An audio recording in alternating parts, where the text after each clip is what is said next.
Where are the druids when you need them?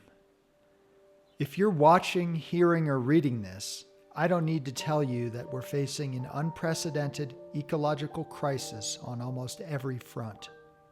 Whether it's terrestrial landscapes, watersheds, oceans, wildlife, airsheds, or the climate, despite many brave and dedicated environmental advocates fighting the good fight for decades, sadly these days we've got less and less to show for it.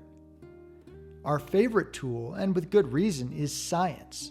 We cite study after study showing how logging, drilling, mining, grazing, and other industrial-scale manipulations destroy the land, pollute the water and air.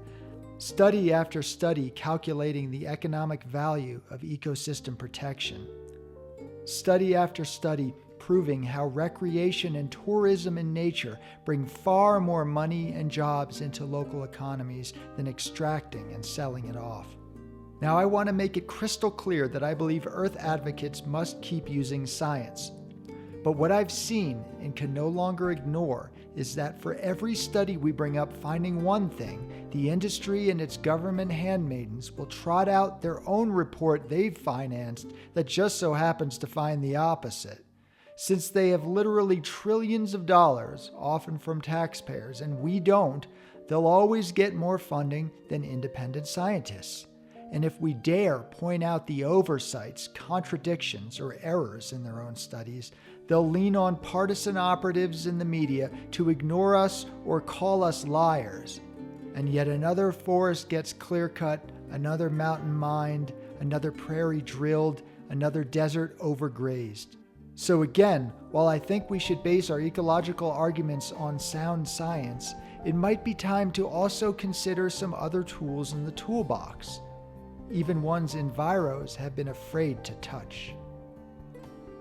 Truth is, we don't need any more studies to know that the environment isn't only essential to life on Earth, it is life on Earth. That our planet is made up of interconnected ecosystems that have self-perpetuated for billions of years. That the functioning of the biosphere is what ensures that we humans don't instantly burn up or freeze to death, can breathe clean air, drink pure water, and grow nutritious food. And that the degradation and destruction of our living life support system isn't simply murderous, it's suicidal. Maybe it's time we stop putting all our energy and resources into playing this rigged game against incalculably wealthy, powerful, and often ruthless opponents who think nothing of breaking the rules while the referees they bribe look the other way. Maybe there's another path for those of us who share the values of saving nature to engage with society on our own terms.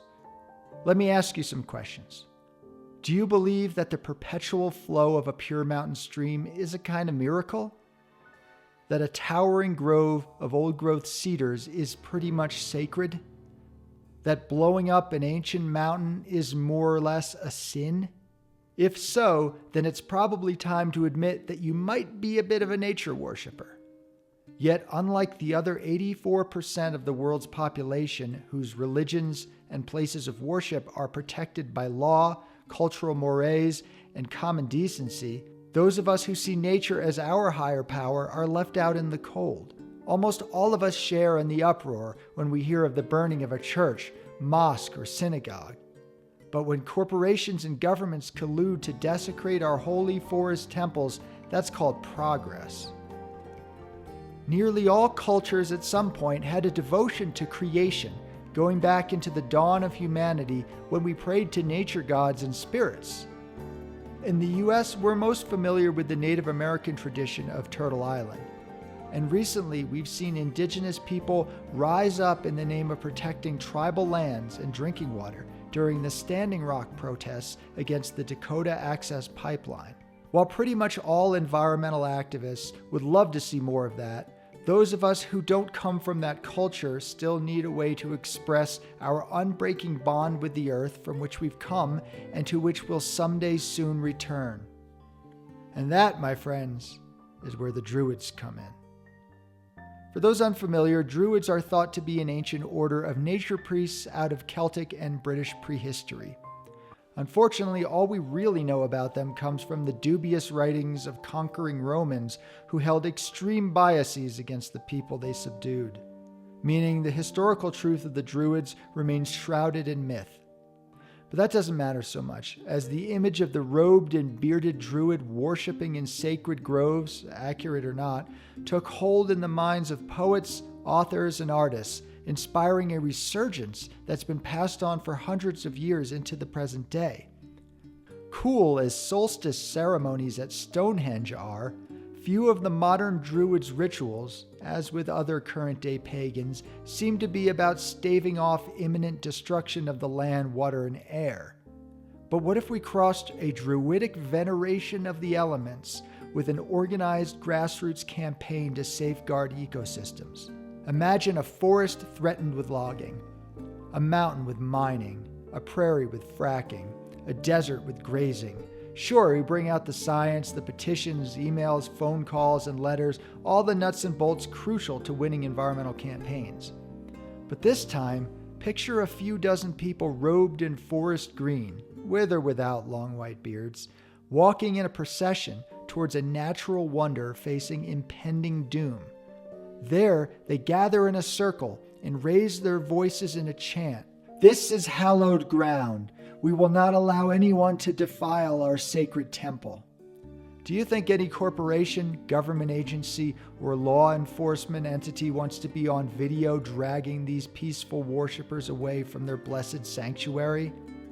While this may in part be spectacle or even theater, what if we're not completely play acting when we say this land can be part of our spirituality? What if the return of the Druids is really about rekindling a soul-level interconnection with nature? What if we're not simply fighting for the planet, but fostering such a deep and abiding love for the earth that our advocacy no longer feels like an obligation, and certainly not a burden, but a joyful spiritual practice? And what if this transcendent bliss can spread to others so far and wide that ecosystem preservation becomes inevitable?